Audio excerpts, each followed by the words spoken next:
Hi everyone, my name is Robin Smith and you are currently watching the R.R. Smith YouTube channel.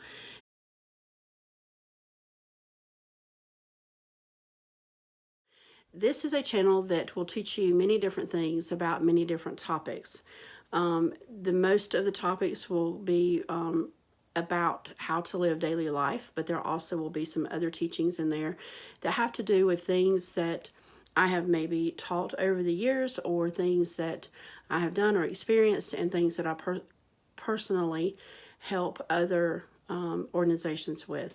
So the first topic we're going to talk about tonight is about volunteering. I briefly had touched on this in a live video, but this is going to be a video that hits all of the topics. So I'm going to try to go through these as quickly as possible to make this video as short as possible. But there is a lot of areas as far as getting volunteers into your organization, or maybe keeping those volunteers and making sure those volunteers that you have stay healthy, because I have been in charge of a lot of volunteers, and I have volunteered for 26 years. So I have lots of ins and outs of things that I experienced personally, as well as just things that I saw that could improve, or things that I saw that worked great, and just feel like that other people should implement that as well. So let's start out with the top 15 things. Make sure that I'm correct, and this is 15 things.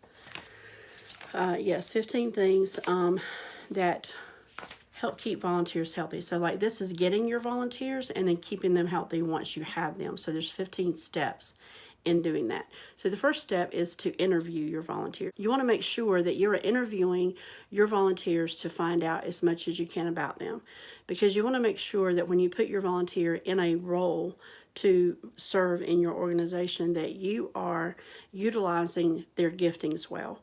Because if you don't know who they are as a person, they may have kids, they may have disabilities, they may have, for example, they may have, like for me, I have issues with my right foot. So standing for long periods of time or walking for a lot of hours make my foot hurt more.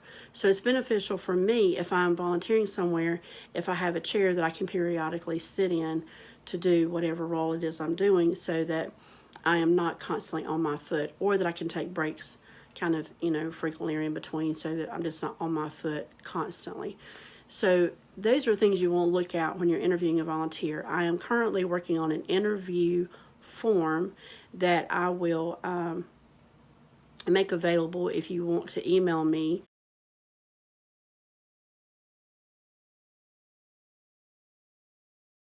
I would be glad to get that form to you so that you can use that for your organization. I also will make that available so that I can text it to you or something, or send it to you in Facebook Messenger. So just let me know if you're interested in that, and make a comment below, and that you would be interested in the interview form for volunteers, and I'll be glad to help you get that. Or I can email that to you. The second thing, number 2, is get to know your volunteers personally. So not just through the interview process, but get to know their personal life, what they do for a job. Maybe they work, maybe they don't work. If they do work, what do they do? Because you don't want to put too much on your volunteers. You also want to know kind of where they are in their spiritual walk. Are they, maybe they need some help in those areas. Maybe they need some counseling in their personal life. Maybe they need extra time off. Maybe you don't need to, maybe they may say, I can volunteer 5 days a week, but I also work 5 days a week, and I have a family. Well, that's not very feasible for someone that you're trying to keep healthy. So you want to make sure that you're not giving them too much to do on their plate while they are volunteering for you. So make sure, number 2 is get to know your volunteers. Number 3, respect their time and their life situations. A lot of times people will tend to, it's not necessarily they mean to take advantage of a volunteer, but a lot of times they will take advantage of a volunteer not meaning to. Number 3, respect their time and their situations in their life, because not meaning to, we a lot of times will overwork, or maybe give too many responsibilities to our volunteers. And we need to make sure that we understand their personal life, because if we know that they have kids, maybe their kids play ball, maybe they work a lot of hours, maybe they don't have a lot of time with their family on the weekends, so you don't want to volunteer them on the weekends. But also make sure that if you're giving them lots of responsibilities, that if they have family and they have work, that these responsibilities are not taking time away from those things. So you want to make sure that it's not something that they can't, let's say, for example, let's say you have someone that works a job and they have children who play ball or some other kind of activity, they're in some other kind of activity. Maybe they have a spouse. Let's just give you this scenario. They have a spouse, they have children, they work 40 plus hours a week, 40 to 50 hours a week. You don't want to give someone that is potentially a great leader, that leader, like 10 people they have to lead, because that means that's 10 people that they have to pour into, 10 people that they have to send responsibilities to, 10 people they have to check on, 10 people they may have to email or send information to. So you don't want them to have that many people to have to be over. You want to make sure that you're delegating that out so that that person only has like maybe 2 or 3 people that they look after. So they don't have like tons of emails they have to send out, or tons of information they have to send to these people. Number 4, give clear vision. Volunteers love vision.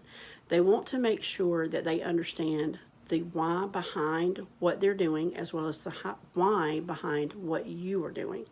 So they want to know that the organization that they are currently serving, that organization has future plans. And so they want to know what that future plan is. What is that vision? What is that goal that they're working towards? Because if they know that this company has a goal, or this organization has a goal, whether it's a church, whether it's maybe it's a community outreach center, maybe it's a place of business, whatever that may be, that place has a vision or a goal they're working towards. So in that vision or that goal that they're working towards, you want to make sure that those volunteers know what those goals are, because it challenges them as well as it helps them to serve better because they thought they have a goal. Number 5, train. Never assume that your volunteers know what to do. Train well. Always make sure that you're giving them clarity on what their role consists of, as well as how to do that role. If they and let them know, if you don't understand how to do this, please tell me. Let me know that you don't understand how to do this, because volunteers many times will they won't get any information, and they may do the role for a little while, but they eventually are going to get very frustrated because they do not know what they're doing, and they're going to quit. And there you've lost a volunteer, possibly a very good volunteer, maybe even someone who leads well or who is very good at accomplishing tasks, and then you just lost this person. So you don't want to do that. Number 6 is physical health. Make sure that you are encouraging your volunteer to stay physically healthy. If they're sick, if they have a disability, you want to give them time off. You want to make it easier for them to do their role. Maybe they have a specific condition. Like for me, I have Crohn's. Not only do I have the foot issue, but I also have Crohn's. So if I get sick, I want to know that when I return, I can still volunteer and still do what I was doing before, do what I love doing, not that I'm out of this role now. So make sure that you're helping them to stay physically healthy. So you want to make sure that they're eating healthy, give them healthy snacks, healthy options, so that you know that they are, so that you know that when they are serving, that they have water, that they have maybe juice if it's in the morning, or they have granola bars or fruit or something that they can, even vegetables like celery or carrots or something that they can snack on if they're there for a length of time, because you want to make sure that you're giving them healthy options. Don't just serve them candy now and then is fine. Donuts now and then is fine, but don't give them donuts every single time, because you want your volunteers to be healthy. So if you're giving them sugar all the time, then they're going to feel miserable, because they're going to have the sugar high and the sugar low. It's going to jack their sugar up, and then the sugar's going to drop. It's going to make them feel tired. So then it's going to make them hard for them to work. Whereas if they have something that gives them energy, like a granola bar, then that they're going to do a better service for you versus feeding them full of sugar the whole time. Also encourage them to like give them opportunities to like walk. Like just if you have volunteers, like start a volunteer walking team. Like have breaks and let them go for a walk or something, just to get out, alleviating stress, as well as giving them the opportunity to just get some exercise. So you want to make sure that they're healthy physically and mentally. So just make sure that you're really focusing on those two things. Number 7, meetings. Keep your volunteers informed. Don't assume that they know what's happening in your organization all the time. Typically, when I go serve somewhere, I serve and do just what I'm asked to do. I don't go ask about what's going on elsewhere in the organization always. I don't always know everything that's going on, even in the area that I'm serving in. I may just focus on just what my task is. So make sure that you're having meetings so that all of your volunteers can get together, especially your leaders, that they're all getting together and they're talking about their areas. They're sharing like, this is what I do in my area, this is what I do in my area, because you want to make sure that they're informed and that they know what is happening, because if they don't know what's happening, then they can't serve as well. Not only that, but they have input. Like your volunteers have ideas. They have, a lot of them are creative. And so you want to get their input. Maybe they volunteered somewhere else before and something they've done before worked well. Or maybe they're just creative and they have a great idea for your organization. And you might be missing that if you're not having meetings and getting their input. So make sure that you have meetings they can give input to. Be available to your volunteers. Make sure that they have your contact information, whether it is your email and your phone number, or one or both, to make sure that if they need to get in contact with you to tell you that they cannot serve, or maybe they just need to tell you, hey, like I've got this going on and I don't know if I can volunteer with this thing's going on, or have questions. Make sure that you're available for your volunteers. Number 9, appoint a volunteer coordinator. You want to make sure that you have someone in your organization that oversees your volunteers. If you have a lot of volunteers, like some people have, some organizations have upwards from 100 to like 500 volunteers. So you want to make sure that these volunteers that you have coordinators over them. So put coordinators over, like even if you divide it up by area or you divide it up by number, do 50 per coordinator or something, so that these coordinators can help oversee these volunteers. They can communicate with them. That way they're kind of like they have a go-between. They may feel uncomfortable coming to the person they are volunteering for, but they may feel way more comfortable coming to someone that's kind of like a go-between coordinator position. So that's a great suggestion, is to have a coordinator for your volunteers. Number 10, don't burden your volunteers. Don't give them incorrect information. Don't be inconsistent, and do not give them too many tasks, and don't take too much time away from their personal lives. So make sure that your volunteers are not weighted down by all of these things that you're putting on them, that they feel like when they come and volunteer for you that they have done an adequate amount of service for you, and they feel good about that, not that they feel overloaded. Because if they get overloaded, they're going to get burnt out and they will not continue to volunteer, or you're going to have a very unhealthy volunteer and everything will not get done the way that it needs to be done.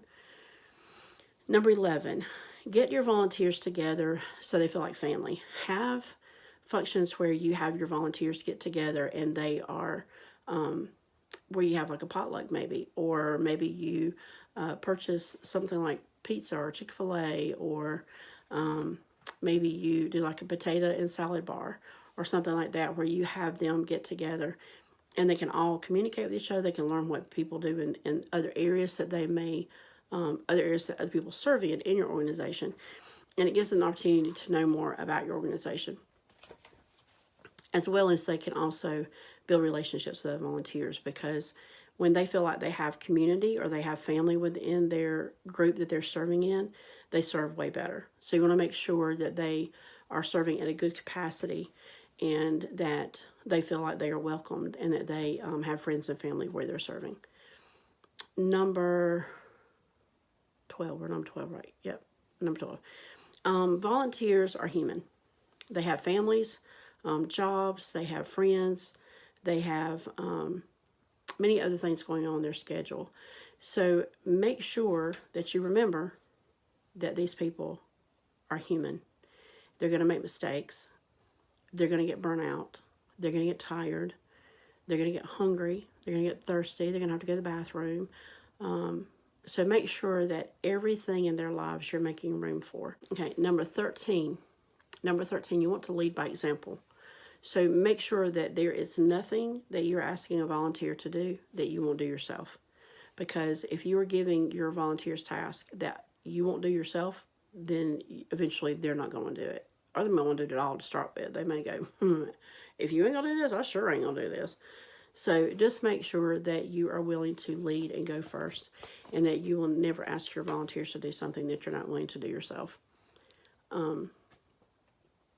Number 14, make sure that your expectations of your volunteers are realistic. Ask someone that has family, this is an example, asking someone that has family and may work a part-time job or whatever, that if you're asking them to do a task, that this task is something they can do within the correct amount of time. Some of these kind of tie together and it may be repetitive, but just make sure that you have realistic expectations of your volunteers. Number 15, celebrate your volunteers. Make sure that you are giving your volunteers adequate amount of time to have breaks, to have time off. If they have served consistently every single week, they haven't missed a day for 6 months and they've had no time off, give them a day or two to take a break, or give them even a month off. I had served very diligently, except for being sick, or maybe possibly taking a vacation, which is very rare, very few and far between, that I was not taking a lot of time off. And so even if you're taking time off and you're sick, that's not really a break, because you feel miserable, so that's not a break. So make sure that you're giving your volunteers a break, because I had taken about 5 months off after I had volunteered for, gosh, I don't know, 4 or 5 years, about 5 years, straight, very heavily, and had not really taken any breaks, not taken any length of amount of time off, except for being sick or being out of town or something. And it did wonders to just get away from volunteering. I was able to hear more clearly from God as to what He wanted me to do and what I needed to be doing, and help me not only to rest and to rejuvenate myself, but also help me to get a little bit healthier, because I was able to get some rest and just focus on eating healthier and taking a little bit of care of myself. So I was able to, in doing that, I was able to kind of rejuvenate, and it made me just see things a lot clearer. So I'm now able to serve in a way more healthy. I'm sure that's correct English. I don't think it's correct English, but okay, so what? But it just helps me to serve the people that I'm serving and the organizations that I'm serving much better. So that's my 15 tips for keeping volunteers healthy. If you have questions, be sure to comment below. Be sure to like Naturally R.R. Smith. Also, be sure to subscribe. There will be many classes coming up, many classes every week. Occasionally there may be 2 classes in a week, depending on what my week looks like and if I have time to cram that in my schedule. I live a very busy lifestyle most of the time, and so it's very difficult to always get videos done the way that I want to get them done. But I do plan to backlog some videos so that I can post a little more frequently on the days that I have time to do videos. So be sure you keep an outlook, because there may be videos more than once a week. And could be vlogs, that kind of thing, kind of let you know what's happening in my life. I know this video probably seems a little bit boring maybe, but there will be some fun stuff, because I promise you, my life is hilarious a lot of times, and my children are hilarious, and so when we all get together, it's a lot of fun. So just be on the outlook for other videos, and again, make sure you subscribe and follow this channel. Thank you for watching our Smith channel. Hope to see you again soon.